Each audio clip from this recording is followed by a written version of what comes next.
আমাদের কাছে আমাদের অনেক কাস্টমার অনেক সময় নক করে যে, "ভাই মিনোক্সিডিল ব্যবহার করব কিনা?"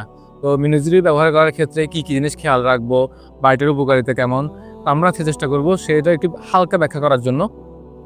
দেখেন মিনোক্সিডিল হচ্ছে একটা ডাক্তারের দেওয়া সাজেস্টিভ একটা ঔষধ, যেটা ব্যবহার করলে হয়তো আপনার চুল পড়াটা কমে যাবে, নতুন চুল গজাবে। তবে মনে রাখতে হবে এটা ৩ থেকে ৬ মাস বা এর চেয়ে বেশি সময় লাগতে পারে এবং ডাক্তারের পরামর্শ ছাড়া এটা ব্যবহার করা যাবে না। আসলে মিনোক্সিডিলটা কিভাবে কাজ করে? এটা যখন ব্যবহার করবেন আপনার যে ব্লাড সার্কুলেশন সেটা বৃদ্ধি পাবে এবং চুলের ফলিকলগুলো যখন কিছু শক্তিশালী হবে, যার কারণে চুল পড়াটা কমে যাবে, চুল পড়াটা বেড়ে যাবে।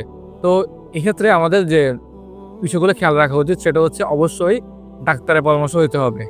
দ্বিতীয়ত হচ্ছে আপনার চুলে যদি ম্যাসিভ আকারে পড়তে না থাকে বা ধরেন একদম মাত্র পড়তেছে অল্প, অল্প, সেক্ষেত্রে আপনি চাইলে মিনোক্সিডিল ব্যবহার না করাই ভালো। আর যদি মোটামুটি ইউজ করতেই হয় তাহলে আপনি চেষ্টা করবেন মিনোক্সিডিল 2% ইউজ করার জন্য। বাট যদি এর চেয়ে একটু বেশি আকার হয়, কারণ চুল পড়াটা একটু বেশি বেড়ে গেছে, তখন হচ্ছে 5% এ যাবেন। বাট এর চেয়ে বেশি না যাওয়াই ভালো। মানে 10% পাওয়া যায় মাঝে মধ্যে, বাট এটাতে না যাওয়াই ভালো। এবং মনে রাখবেন বাংলাদেশে কিন্তু ওই লেভেলের ভালো মানের মিনোক্সিডিল পাওয়া যায় না।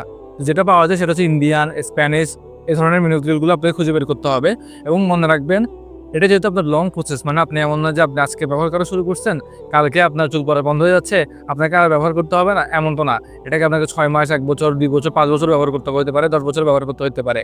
তো এদিকে খেয়াল রেখে আপনি একটা কোম্পানিকে ফিক্স করবেন যে আমি অমুক কোম্পানিটা কিনবো, অমুক কোম্পানির রিভিউগুলো দেখেন, দেখার পর ওইটা কিনেন এবং ওইটা যেন রেগুলার বেসিসে কিনতে পারেন সেদিকে খেয়াল রাখেন। মানে বারবার কোম্পানি চেঞ্জ করাটা ঠিক না।